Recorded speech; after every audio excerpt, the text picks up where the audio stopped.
Yo, what's up everybody? So today we're gonna compare the difference between a shot like this and a shot like this. So, what was the difference between the first image and the second image? It wasn't my lighting, that stayed the same. I'm still using the same key light. It wasn't my camera, it wasn't my lens, those are the same. It was my aperture, right? So on the first image, I dialed it in at f2.8, and in the second image, I closed it off at f10. So you might ask yourself, what does aperture have to do with anything? What is aperture? Well, essentially, the wider your aperture, the more light you're letting into your camera sensor.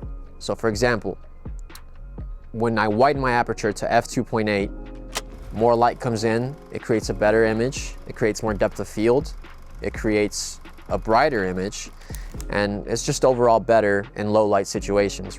Now at f10, you can see the drastic difference in quality, exposure, and depth of field. There's not much of either, right? It's just an overall bad image. I can bump up the exposure in post, but it's gonna introduce a lot of grain to the image, and that's not really what we want. So, moral of the story is, in low light situations, you're gonna wanna make that investment into a wider aperture lens. So purchasing prime lenses that are a bit more expensive but have apertures like f1.4, f1.2, those are really gonna be a lifesaver if you're shooting in low light scenarios, whether that's live events, short films, all that stuff, you know, it really comes in handy.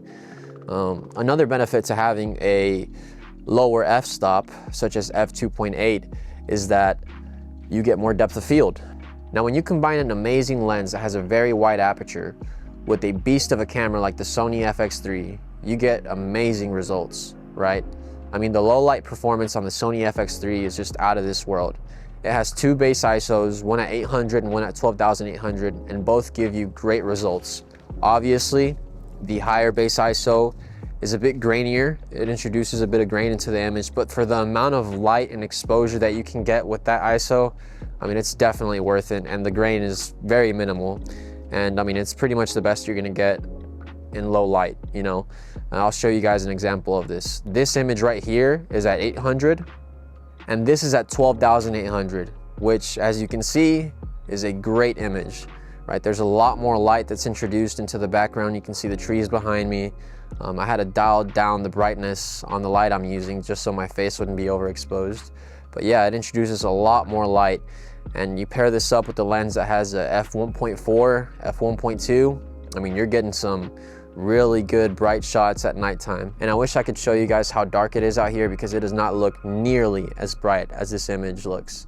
I mean, it really takes these low light images to another level.